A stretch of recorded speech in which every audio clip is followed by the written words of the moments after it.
Hey everybody, Josh here. Welcome to the Quick Talk Podcast. Let's talk about employees, man. Come on now. Every single time I ask people, survey people, go on Facebook, do a poll, whatever. What is the crappiest part about your business? What needs to be fixed? It's always employee stuff. I'm going to play you like an excerpt from a coaching call I did from someone in my Automate, Grow, Sell bootcamp. It's like an hour-long call. This is just a little tiny piece of it. But it's really good stuff, and it can help you understand how to improve some of the employee things, especially with young people.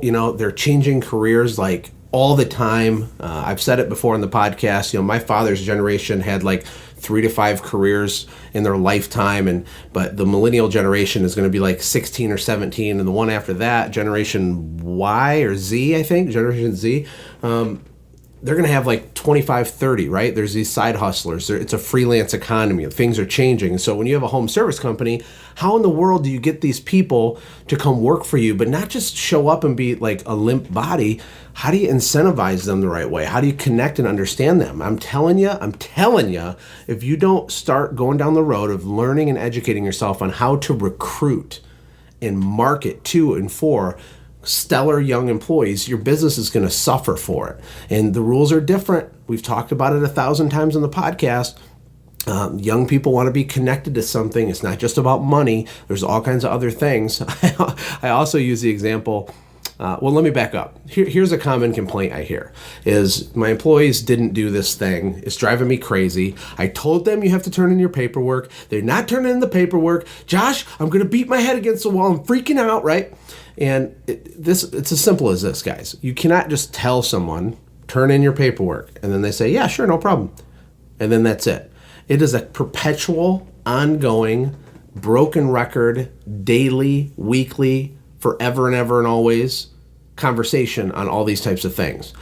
There are techniques you can use to modify behavior, and that has to do with the way that you reward people and the way that you incentivize them. Not just with money, but with rewards. You can gamify your job experience. Young people love, and when I say young people, I'm talking about anybody like less than 35 years old, right?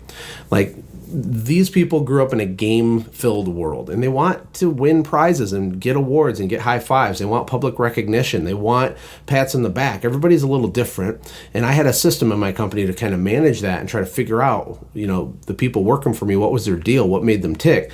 But anyway, I'm going to play you just a brief part of this call. The audio quality is not amazing on it, but you'll be able to hear it and get some value out of it. It's really important that you pay people not just by the hour, not just a normal, lame, industrial revolution-based standard pay system, but you break it up into different things. They should get their base pay, but they should get weekly incentives and bonuses based on things that you're trying to do to drive certain behaviors, right? They should get monthly bonuses that are more significant than that. They should get planned randomness, surprises, gifts, prizes, bonuses that they don't even know is coming, every 2 or 3 months.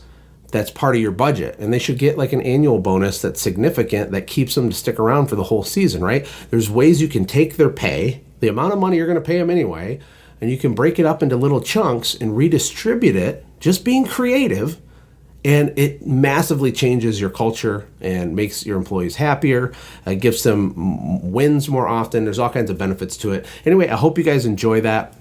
Let's listen.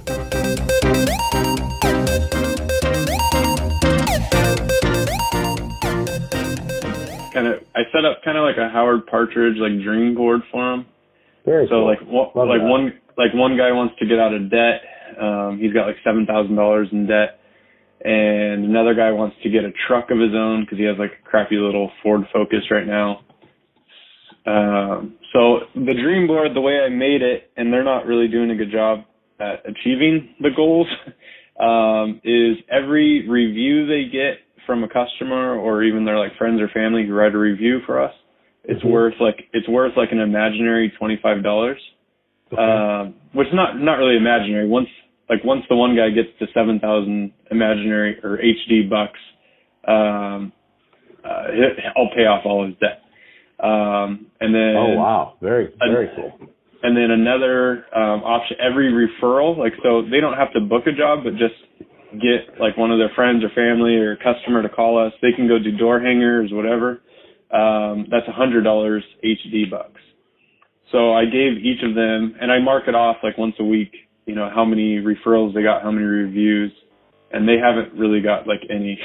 They've gotten like maybe 10 reviews between the two of them and like 2 referrals, and it's been like a month. Okay. All right. So I really want to see them reach their goal, but I don't know. Well, is it maybe some people struggle just biting off something that big? It feels so far away that it's hard to modify their behavior on a daily basis because it feels like it'll take forever.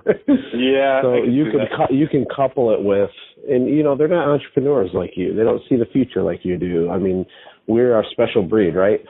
But one technique you can do is just give them a mix, not just the big pay off all your debt one, which is epic and amazing, but you mix it in with really short-term little ones, constantly changing all the time, like sporting event tickets and different things they're into and all kinds of different stuff like that, little bite-sized chunk things they can win or accumulate or get or something. Yeah. So they're rewarded more often instead of just really epically in the future once. Yeah, that makes sense. I mean, because like one guy is up to like 300 HD bucks, So I don't know. Maybe I should pay off $300 towards this credit card, or yes, you should. You absolutely should. You want them to get lots and lots of little wins because it's honestly with employees and stuff. It's that progress that keeps them on fire, right? I did have long-term stuff too. Like one of the incentives we did that was really, really effective. We had a combination of weekly awards, monthly stuff, quarterly, and then a big annual bonus they get based on things they did.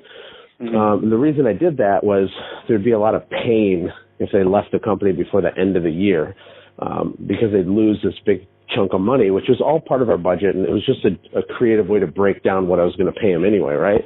Yeah. So we dangle part of it out there at the end of the year as a hedge against risk of them leaving when we're in their busy season and stuff. But we had weekly stuff. We did contests. We had these little tiny trophies, and we'd have our weekly meetings. And this crew would win the Fine-Tuned Machine Award. And we had these little bitty trophies that say Fine-Tuned Machine Award, and it had Velcro on it. And that trophy would go from van to van to van and stick on the dashboard, right? Or we had the Superhero Award. We had a whole bunch of them. And we'd like make a whole big deal about it and be really cheesy and fun. And we'd pass out cash and gift cards and different things. So that was happening weekly. But they'd also get more significant, serious bonuses in their paycheck for the month if they hit certain metrics and things. And then the quarterly stuff was all, it was secret.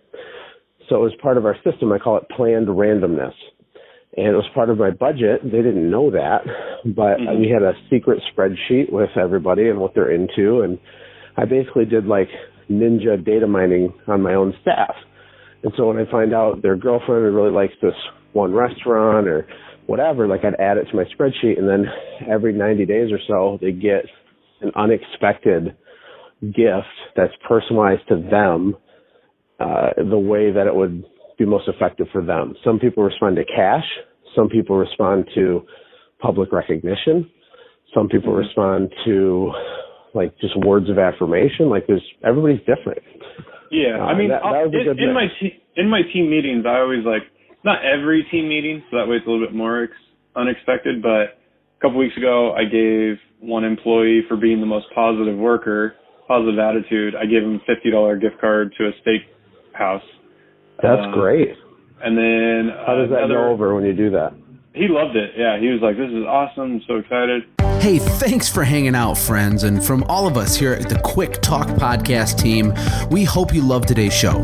We hope that you were inspired to become a doer and not just a listener. Apply what you've heard today in your own business and watch things change for the better. Lastly, remember that all the money in the world can't save your soul. Seek first the kingdom of God, my friends. We'll see you next time. For more information about the Quick Talk Podcast or Joshua's other businesses, visit our website, quicktalkpodcast.com. Have a blessed day.